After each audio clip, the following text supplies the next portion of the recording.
Inside the farmhouse, everything was in black and white. The air was stained permanently with the pleasant odor of Ronan's childhood: hickory smoke and boxwood, grass seed and lemon cleaner. "I remember," Gansey said thoughtfully to Ronan, "when you used to smell like this." Gansey clucked at his bedraggled reflection in the dark-framed mirror hanging in the front hallway. Chainsaw eyed herself briefly before hiding on the other side of Ronan's neck. Adam did the same, but without the hiding in Ronan's neck bit. Even Blue looked less fanciful than usual, the lighting rendering her lampshade dress and spiky hair as a melancholy Pierrot. "It feels the same as when you guys lived here," Gansey said finally. "It seems like it should be different." "Did you come here a lot?" Blue asked. He exchanged a glance with Ronan. "Often enough." He didn't say what Ronan was thinking, which was that Gansey was far more of a brother to Ronan than Declan had ever been.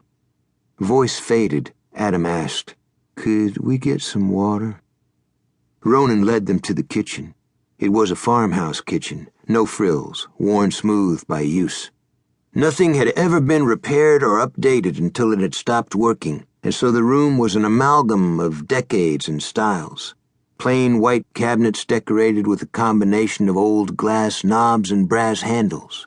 Counters that were half new butcher block and half dingy laminate. Appliances, a mixture of snowy white and polished stainless steel.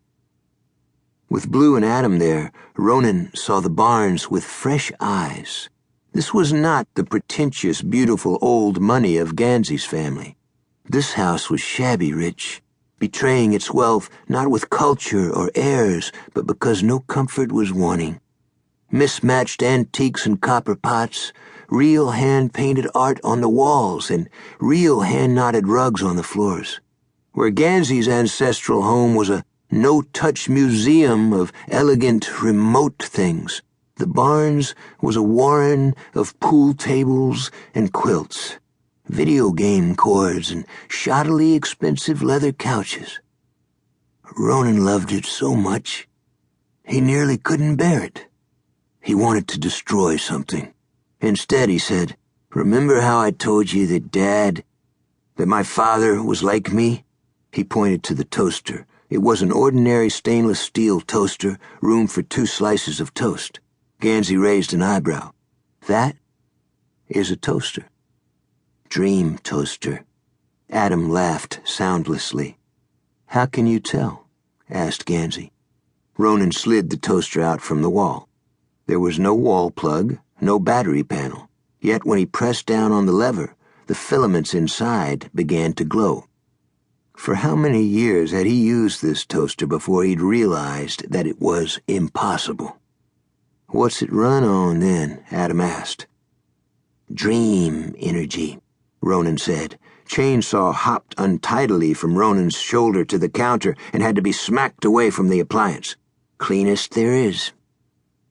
Adam's dusty eyebrows shot up toward his hairline. He replied, "Politicians wouldn't be pleased. No offense to your mother, Gansey." "None taken," Gansey said cordially. "Oh, and that," Ronan said, pointing at the calendar on the front of the fridge. Blue paged through it. No one had been here to change over the month, but it didn't matter. Every page was the same. 12 pages of April.